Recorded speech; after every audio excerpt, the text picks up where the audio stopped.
Jubilee hills bypoll ఝలక్ 2025 bypoll election scenario మా Kaiser news public survey ప్రకారం ఈసారి ఓటర్ల టర్న్అవుట్ 1,50,000 నుండి 1,60,000 ఓట్లుగా నమోదు కావచ్చు. కైజర్ న్యూస్ సర్వే ప్రకారం పార్టీ వైజ్ పర్ఫార్మెన్స్ అంచనా వేస్తే కాంగ్రెస్ కు 65,000కు పైగా ఓట్లు, బీఆర్ఎస్ కు 55,000కు పైగా ఓట్లు, బీజేపీకి 23,000కు పైగా, హెచ్వైసీ సల్మాన్ ఖాన్ కు 7,000కు పైగా, అదర్స్ అంటే నోటా ఇండిపెండెంట్ లో చూసుకుంటే కనుక 2,000కు పైగా ఓట్లు రావచ్చని అంచనా. కైజర్ న్యూస్ సర్వే ప్రకారం కాంగ్రెస్ కు 10,000 ఓట్ల ఆధిక్యంతో జూబ్లీ హిల్స్ సీట్ కైవసం చేసుకుంటుంది.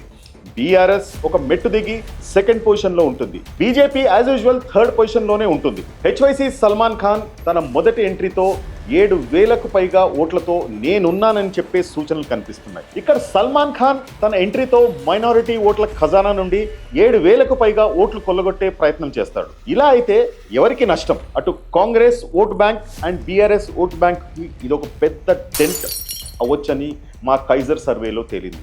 2023 ఎలక్షన్స్ తీసుకుంటే టోటల్గా పోలైన ఓట్లు 1,83,312. గెలిచింది మాగంటి గోపీనాథ్ బీఆర్ఎస్ నుండి.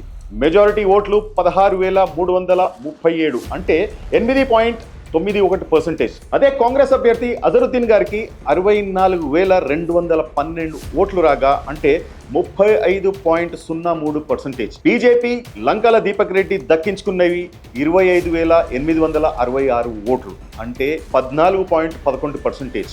ఏఐఎంఎం రషీద్ ఫరాజుద్దీన్ కు 7,849 ఓట్లు రాగా అంటే 4.28%.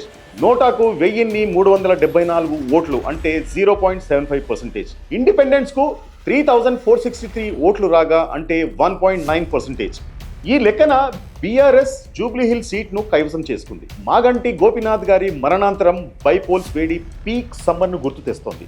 ఇప్పుడు 2023-2025 కంపారిటివ్ స్వింగ్ గనక చూస్తే కాంగ్రెస్కు 2023లో 64,212 ఓట్లు రాగా 2025 ప్రొజెక్షన్లో 65,000+ ఓట్లు వస్తాయని అంచనా. 2023కి 2025కి లెక్కల్లో పెద్దగా తేడా లేకపోయినా కాంగ్రెస్కు బీఆర్ఎస్కు మాత్రం కోలేని దెబ్బ పడే ఛాన్స్ ఉంది.